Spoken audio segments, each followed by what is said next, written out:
All right, we're still in between chapter 5 and 6 of Revelation, and we took this interlude to actually look at Old Testament scriptures to answer certain questions. And, for example, who is the tribulation intended for, and why does it exist? When does it begin, and how long is it going to last? And we've answered all those questions, so that's where we are right now. The tribulation is intended for Israel. It exists because the Old Testament, the Old Covenant requires it.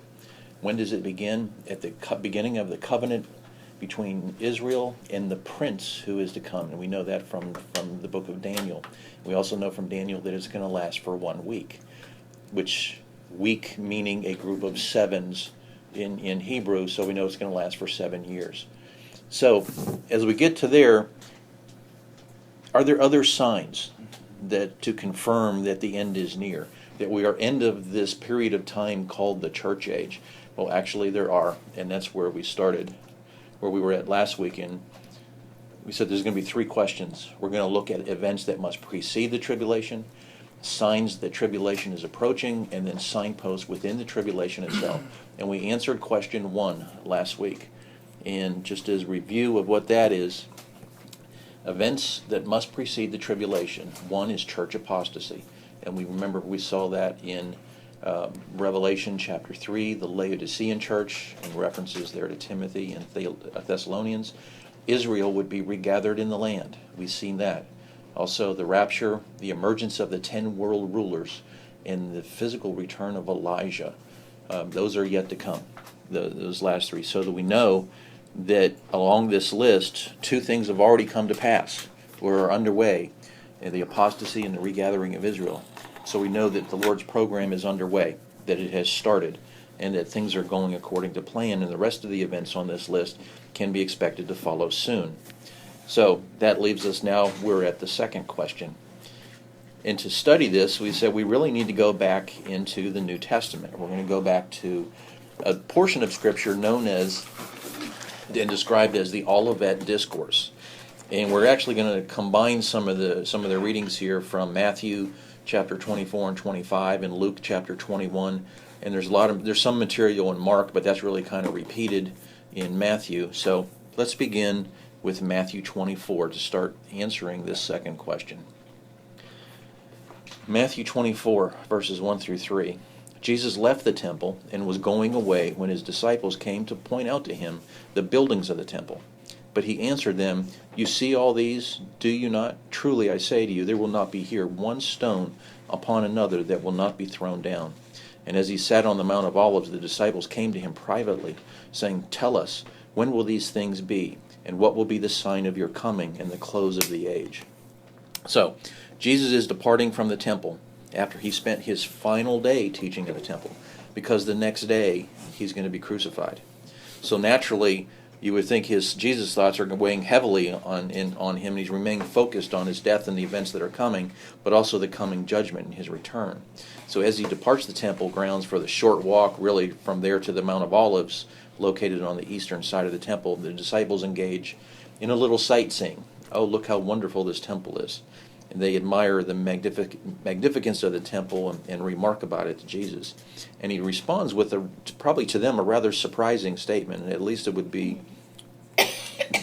provocative. And he says, this building is going to be torn down in such a way that not one stone is going to be left on another. And that certainly would shock the disciples.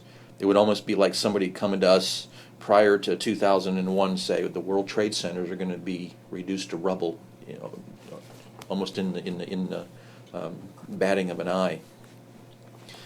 So, and we know that what literally happened in AD 70 with the destruction of the temple by the Romans, they moved every stone as Jesus promised, because when the temple was burned, all the gold that was inside actually melted and ran in the cracks between the stones. So they had to tear everything apart to get all that gold.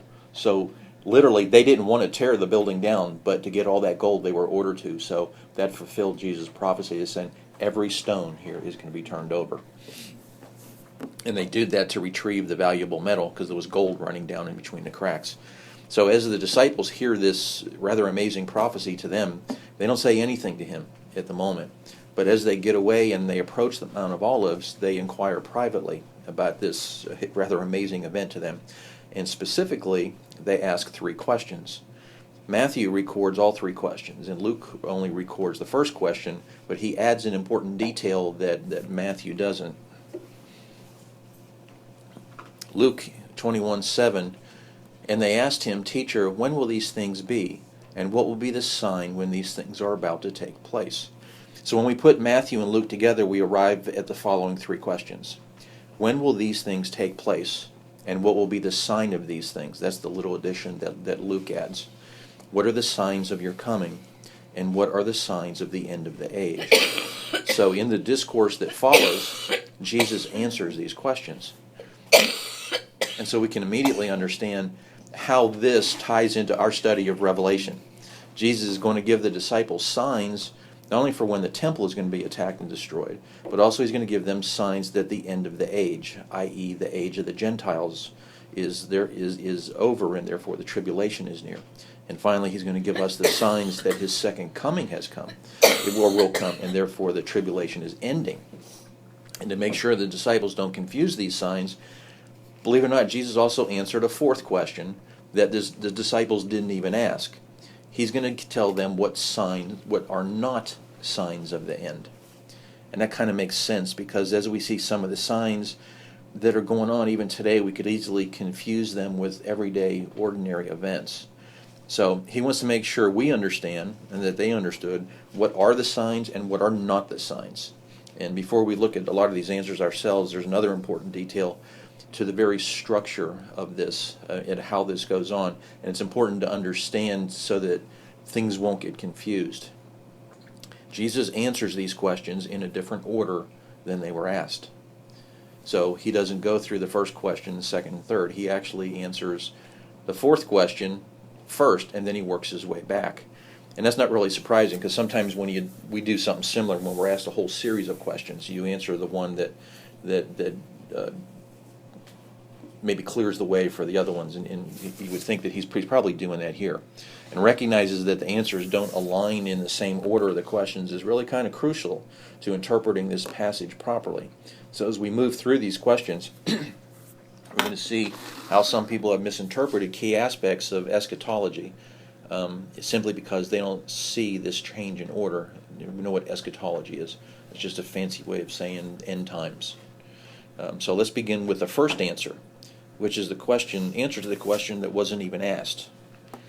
And that question was, Jesus will tell us what are not signs of the end. And before he describes the actual signs, he wants to rule out the rest. So it's in Matthew 24, 4 through 6, and Luke's account is very similar, Luke 21, 8 and 9. Matthew says, "And Jesus answered them, 'See that no one leads you astray. For many will come in my name, saying, I am the Christ, and they will lead many astray. And you will hear of wars and rumors of wars. See that you are not alarmed, for this must take place, but the end is not yet.' And Luke says, and he said, 'See that you are not led astray. For many will come in my name, saying, I am he, and the time is at hand. Do not go after them. And when you hear of wars and tumults, do not be terrified, for these things must first take place, but the end will not be at once.'"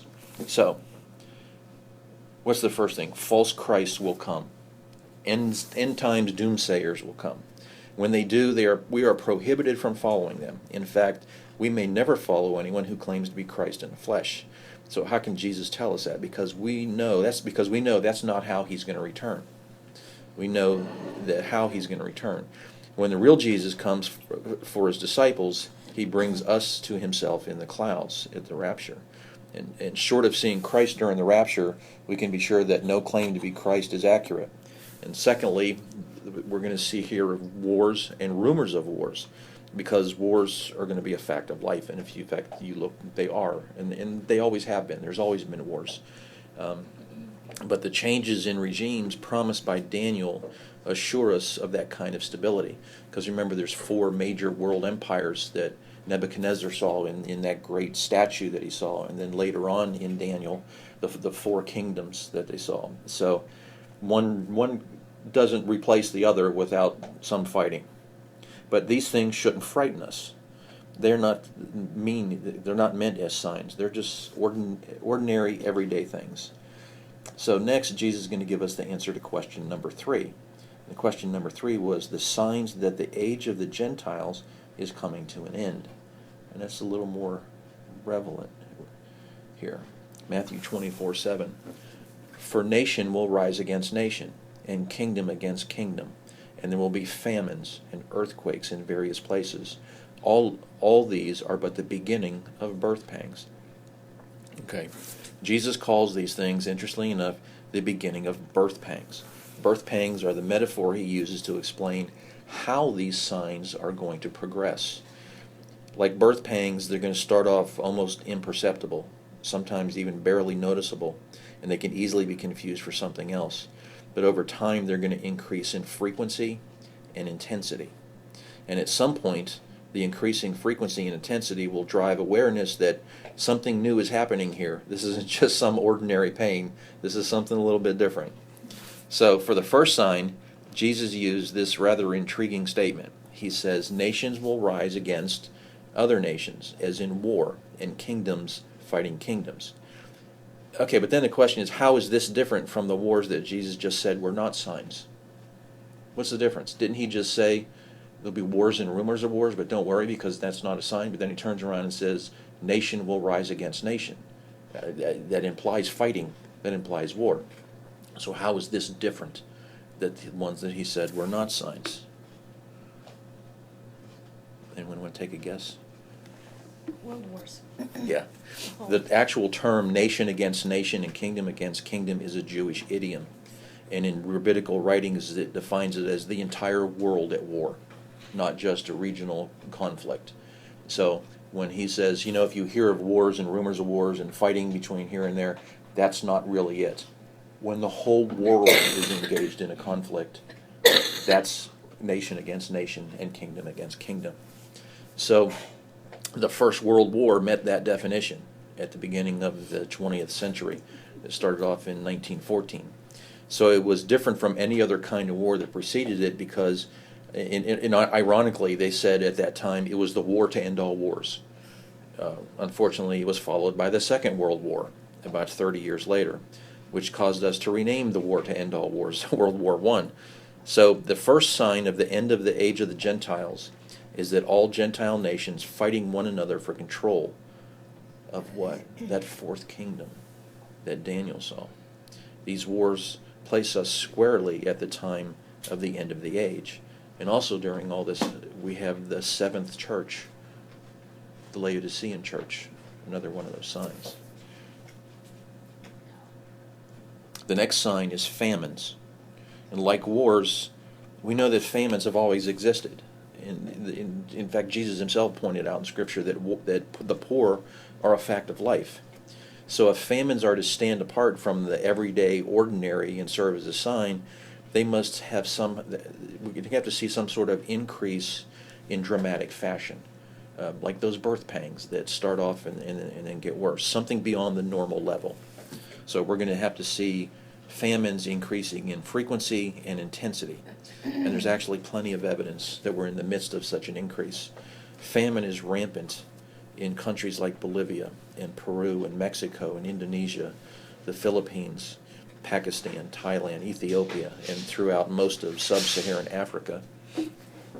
Food prices, all you have to do is go to the grocery store, even here in the United States, are rising in a very dramatic fashion. And drought conditions are spreading worldwide. A lot of people blame it on global warming, but really it's ultimately caused by God, because these things are going to come to pass. And once famines begin to hit Europe and North America, then we're further along and there's going to be signs that we can't ignore. I know some of this information here is a little bit dated. Would you hit the light behind you, Carolyn? A little bit easier to see. Between 2000 and 2008, the number of people suffering from hunger increased by 140 million. It was a marked increase due to the explosion of food prices. And in several countries, retail food prices increased by as much as 50%. This was a few years ago. It's even worse now. And a lot of times it was caused by the diverting of grain, corn, and wheat from food production to fuel.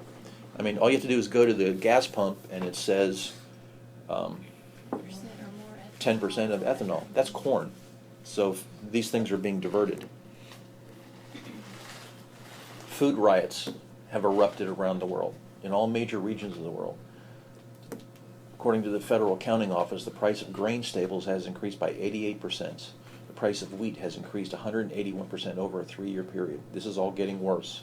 The price of rice, which is a major staple for about half the world, has increased by 50% over a 3-month period back in 2008. It's even worse.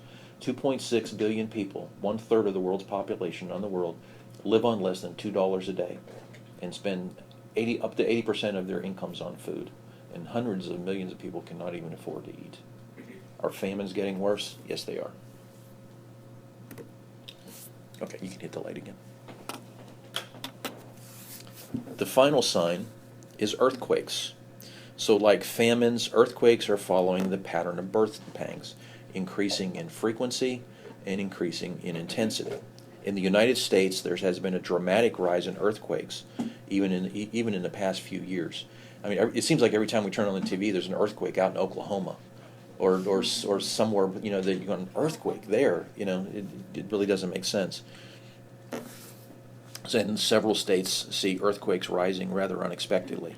There's some even here in Alabama. They were talking about some in North Alabama. It's nuts. And worldwide levels are increasing even more dramatically. We see a steady rise in the first half of the 20th century. And we might assume, well, you know, we have better technology nowadays. So is there an increase because we're better able to measure it? Or is it an increase because there actually are more? But if you look at the data, it tells a little different story. If you look at only the most powerful earthquakes, which have been easy to measure accurately for at least a century, there's a recent increase, and it's rather a striking increase. Worldwide earthquakes over level 7.0 have increased over 1,000% since the year 2000. Here's some numbers on U.S. earthquakes. This is even for a few years older. Look at the difference in total earthquakes between 2009 and 2010. And look how it kind of was steady. Those are even bigger numbers than before, but it's just increased dramatically. So we see an increase in frequency, and we're going to see, and it was also an increase of intensity. Worldwide earthquakes, the magnitude of 7.0 and above has increased 166% during this same time period. So when we put the Matthew and the Luke passages together, we got 3 questions. When will these things take place? And what will be the sign of these things from Luke? What are the signs of his coming? What are the signs of the end of the age? And what are not the signs? Jesus answers these questions in different order than they were asked. So we number the questions to keep track. In Matthew 24 and Luke 21, we notice that Jesus began with the last question there. And he told us what were not signs of the end. Then he proceeded to question number 3. He gave signs that the end is near, signs that correspond to our present time. And now we move to the final 2 questions. When will these things, i.e. the destruction of the temple structure, take place? And what will be the sign of these things? Both Matthew and Luke record this question coming from the disciples, but only Luke took time to really give much of an answer. Okay, you want to hit that light again? Thank you. In both Gospels, we found the answer to question 3. Matthew ends with a comment on birth pangs. If you look at the top there, while Luke adds that there will be great signs from heaven. Then the narratives in each of these Gospels diverge rather meaningfully. In Matthew, his narration continues forward with the connecting word, then, if you see over at the bottom left in Matthew 24:9. Clearly, the events that follow next in Matthew's account follow the events Jesus just explained. So Jesus had just explained the signs that the end of the age was approaching. So what Jesus comes next in Matthew's account, it must be very near the end of the age. In Luke's gospel, the connecting words are different. Luke records him saying, but before all these things. And that's really kind of the opposite direction that Matthew's taking. So clearly, Luke is recording an explanation that precedes the end of the age. And in fact, if we jump down to Matthew 24:29, and then compare it to Luke 21:25, we see this. In Matthew, immediately after the tribulation of those days, the sun will be darkened, and the moon will not give its light, and the stars will fall from heaven, and the powers of the heavens will be shaken. And Luke says, and there will be signs in sun and moon and stars, and on the earth distress of nations and perplexity because of the roaring of the sea and the waves. So both of these accounts, once again, merge at this point in Matthew 24 and Luke 21. But the verses in between, the earlier part and this, each author chose to record different aspects. So Jesus' entire testimony is found by combining both of these accounts, and along with some stuff with Mark, which really says a lot of the same thing. But we need to follow the internal signpost to be able to assemble them in the proper way. So let's look at how Jesus answers the first question, as recorded in Luke. But before all this, they will lay their hands on you and persecute you, delivering you up to the synagogues and prisons, and you will be brought before kings and governors for my name's sake. This will be your opportunity to bear witness. Settle it therefore in your minds not to meditate beforehand how to answer. For I will give you a mouth and wisdom, and which none of your adversaries will be able to withstand or contradict. You will be delivered up even by parents and brothers and relatives and friends, and some of you they will put to death. You will be hated by all for my name's sake, but not a hair of your head will perish. By your endurance you will gain your lives. Okay, in some ways this part of the Olivet Discourse you would think is really kind of of minimal importance to us, because he's describing what's going to be happening just before the destruction of the temple. So he says, well, okay, well that's old history. That's 2,000 years ago. Why does that pertain to us? But it is relevant because it helps clear up misinterpretations of the end times as to when things are going to happen. In each passage, Jesus gives the disciples a personal warning about what they would face in the years leading up to the temple destruction. He says that before all the things of end times, the disciples will be the victims of persecution. They will be delivered to synagogues, prisons, and before kings and governors. We know Jesus was speaking to the disciples who walked with him, since they were the ones sitting on the Mount of Olives that were hearing these words as he was saying them.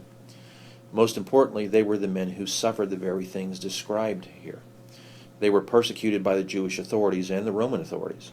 No generation of Christians since AD 70 have been dragged into synagogues. Certainly there's been persecution, but not to that level. So this is not a universal statement necessarily to all Christians. There are statements to a certain group of men, specifically the apostles. Each generation of Christians has experienced persecution, including in some of the ways mentioned here. But this doesn't mean that these were a promise to all of them. For example, not all Christians will be betrayed by parents. Not all Christians are dragged before kings or dragged into synagogues. And not all Christians are going to be put to death for their faith. But these disciples were going to see these things come true. And so the disciples, Jesus gives an assurance. He says that they're going to be hated, but not a hair of their head will perish, but by their endurance they will gain their lives. Those statements seem confusing at first, since Jesus said some would die. And a lot of people who study this have wondered if Jesus was proposing that salvation depended on their perseverance, whether or not they were going to make it through these things. But really he was using a euphemism. The word perish means to come to an end, and the word for lives is the word for soul or heart. So he was using hyperbole to emphasize that nothing in this world can bring them to an end. They would receive blessing in their eternal lives for their endurance. Then he gives us specific circumstances when the temple is destroyed and the signs. But when you see Jerusalem surrounded by armies, then know that its desolation has come near. Then let those who are in Judea flee to the mountains, and let those who are inside the city depart, and not let those who are out of the country enter it. For these are days of vengeance, to fulfill all that is written. Alas, for women who are pregnant, and for those who are nursing infants in those days. For there will be great distress upon the earth, and wrath against this people. They will fall by the edge of the sword, and be led captive among all nations. And Jerusalem will be trampled underfoot by the Gentiles, until the time of the Gentiles are fulfilled. The first sign would be that the city was going to be surrounded by armies. And this started to occur actually in the year 66 AD. The Roman general Cestus Gallus was sent to put down a Jewish rebellion in the city of Jerusalem, and he camped out beside the city and he sieged it. And Jesus says that this is a sign to flee the city, and others should not enter the city. But how can they expect to leave the city if it's surrounded? Isn't it a little bit late if there are cities under siege and they can't come or go? Well, as it turns out, the Roman general who had to retreat to defend his supply lines from Jewish attack. So when that battle happened, that general, what was his name? Here, I got it here. Cestus Gallus was actually killed. He was replaced by Titus, who returned to siege the city in the year 68. So this little pause of when there was not a siege for 2 years gave the opportunity for the people in the city to escape to the mountains where they could hide from the upcoming attack. If you weren't a believer in Jesus' words, then you would never have heeded his call to leave. You would have seen the armies leaving and assumed, hey, we won, they've given up, they've gone back to Rome. But who would have expected them to return? But the believers fled. Once Titus returned, he restricted the city's food supply. He would also allow pilgrims arriving for the Passover to enter the city but not leave, to put further pressure on the food supply. Again, if you were a believer, you wouldn't dare enter the city at that point, even for Passover.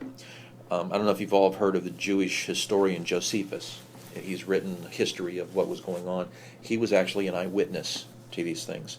And Josephus records that the events that happened in AD 70, he claimed that 1.1 million Jews were killed in Jerusalem. The temple was burned to the ground, and the city was utterly laid waste. The Roman general who won, Titus, celebrated the victory by commissioning an arch, which is still in Rome today. A lot of times when the Roman generals made some great campaign or victory, they would go back and a big arch would be made to commemorate it in Rome. And this one is actually still standing. And it shows them carrying away the temple artifacts. And there it is right there. And you know they were talking about Jerusalem because you can look at that big menorah over there on the left.